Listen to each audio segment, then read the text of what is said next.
अस्सलाम वालेकुम, मेरा नाम लाइबा ज़फ़र। आप लोग मेरा यूट्यूब चैनल देख रहे हैं। अगर अभी तक आप लोगों ने मेरा यूट्यूब चैनल सब्सक्राइब नहीं किया तो मेरे चैनल को लाइक करें, सब्सक्राइब करें, नोटिफिकेशन के बटन को ज़रूर क्लिक करें। 11 जनवरी की रात अमेरिका ने हूथी फोर्सेस पर अटैक तो कर दिया, लेकिन उसके बाद यूएस के प्रेसिडेंट जो बाइडेन खुद ही मुसीबत में फंस गए हैं और अपने ही कॉन्स्टिट्यूशन की उन्होंने वायलेशन कर दी है। और वायलेशन ये है कि रातों रात without the authorisation of Congress उन्होंने अटैक लॉन्च कर दिया है और कांग्रेस ने उन पर चार्ज कर दिया है। अब मैं आपको बताती चलूँ कि आर्टिकल 1 जो है यूएस की कॉन्स्टिट्यूशन, वो कहता है कि कांग्रेस को एतमाद में लिए बगैर यूएस का कोई भी प्रेसिडेंट किसी भी मुल्क पर अटैक लॉन्च नहीं कर सकता। जब किसी रिपोर्टर ने जो बाइडेन से ये सवाल पूछा तो जो बाइडेन बहुत ज़्यादा परेशान भी नज़र आए, क्योंकि कांग्रेस ने उन पर चार्ज कर दिया है। और उसके बाद उन्होंने कहा है कि आर्टिकल 2 कहता है कि जो प्रेसिडेंट हैं यूएस के, वो सारी आर्म्ड फोर्सेस के चीफ हैं और वाइट हाउस भी कुछ उनको इख्तियारात देता है।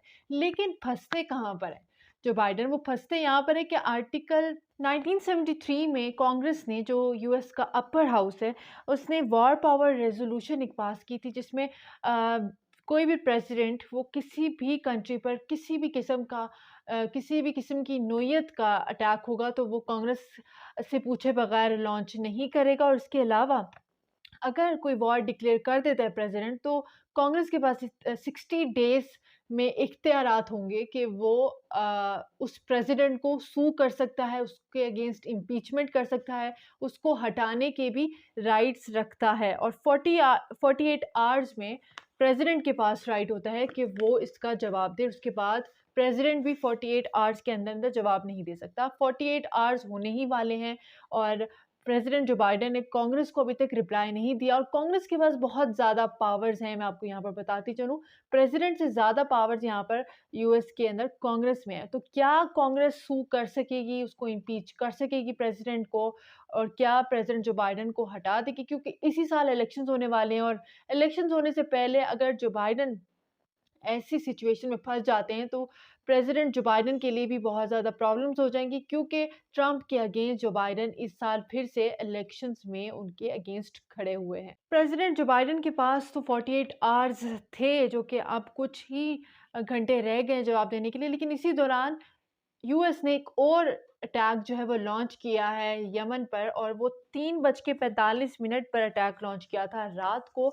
और अगर मैं अब तक अटैक्स की बताऊँ तो अब तक 28 साइट्स पर अटैक किया है, 60 मिसाइल्स लॉन्च की हैं यूनाइटेड स्टेट्स और उसकी कोalition फोर्सेस ने। इसके अलावा यूएन ने एक खदशा ज़ाहिर किया है कि ये जो 28 साइट्स पर अटैक किया है वो हूथी के ठिकाने नहीं, जबकि कुछ उनमें एरियाज़ रिहायशी लोगों के भी हैं। इसके अलावा अगर हम कोalition की बात करें तो कोalition में ऑस्ट्रेलिया, बहरीन, कनाडा, नीदरलैंड शामिल हैं, जो कि इस टाइम यूएस को सबमरीन्स और लॉजिस्टिक्स प्रोवाइड कर रहे हैं। और उसके अलावा जर्मनी, डेनमार्क, न्यूज़ीलैंड, इसके अलावा साउथ कोरिया ने भी यूएस के साथ एक डिक्लेरेशन साइन कर दिया है कि अगर यूएसए को फोर्सेस की ज़रूरत हुई तो वो रेड सी में यूएसए को सपोर्ट करेंगे। जबकि टर्की के प्रेसिडेंट तैयब एर्दोगान ने इस पर खदशात का इज़हार किया है कि यूनाइटेड स्टेट्स ने रातों रात जो अटैक लॉन्च किया है यमन पर डायरेक्टली, बजाय इसके कि वो जो हूती फोर्सेस रेड सी में मौजूद थे उनको उन पर अटैक करना, तो ये रेड सी और पूरे वेस्ट एशिया में एक तरह से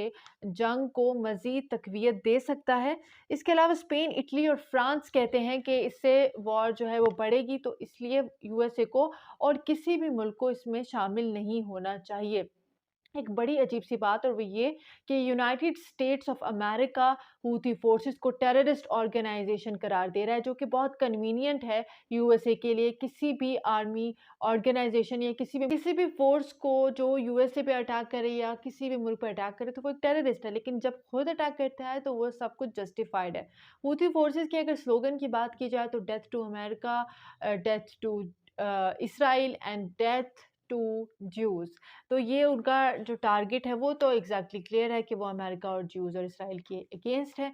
तो वो तो ऑब्वियसली उन्होंने जो नवंबर से पैलेस्टाइन के हक़ में उनके साथ इज़हार यकजहती के तहत जो अटैक किया इज़राइली लिंक्ड शिप्स पर, तो वो तो वैलिड उन्होंने पहले दिन से किया हुआ है और आई थिंक यूएसए को भी इस बात को एक्सेप्ट कर लेना चाहिए। जैसे कि आप सबको मालूम है कि नवंबर से रेड सी में टेंशन्स जो हैं वो जारी थी, क्योंकि हूथी फोर्सेस जितनी भी इसराइली लिंक्ड शिप्स हैं और उसके अलावा इसराइल के साथ सपोर्ट करने वाले कंट्रीज़ के रिलेटेड शिप्स जानी थी, उन पर भी अटैक कर रहे थे।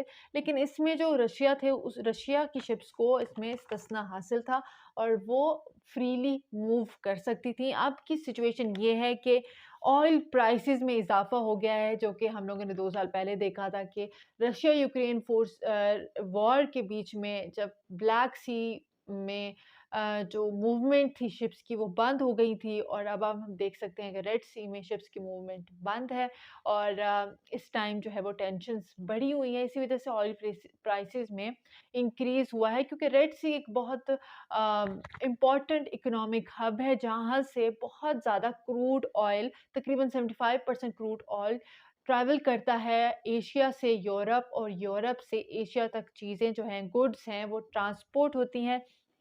इसके अलावा यूनाइटेड स्टेट्स ऑफ अमेरिका ने क्लियर कट ईरान को एक मैसेज दिया है और वो ये कि ईरान खुद को प्रोटेक्ट कर रहा है और अपने से कमज़ोर फोर्सेस हूथी को हमारे सामने ला खड़ा किया है। हालांकि हूथी फोर्सेस यूनाइटेड स्टेट्स के अगेंस्ट पहले दिन से खड़ी हुई हैं। उसके अलावा आप लोग ये विजुअल्स देख सकते हैं कि ये यमन के कैपिटल सना के विजुअल्स हैं और किस तरह जैम पैक्ड लोग जो हैं वो हूथी फोर्सेस की सपोर्ट में निकले हुए हैं।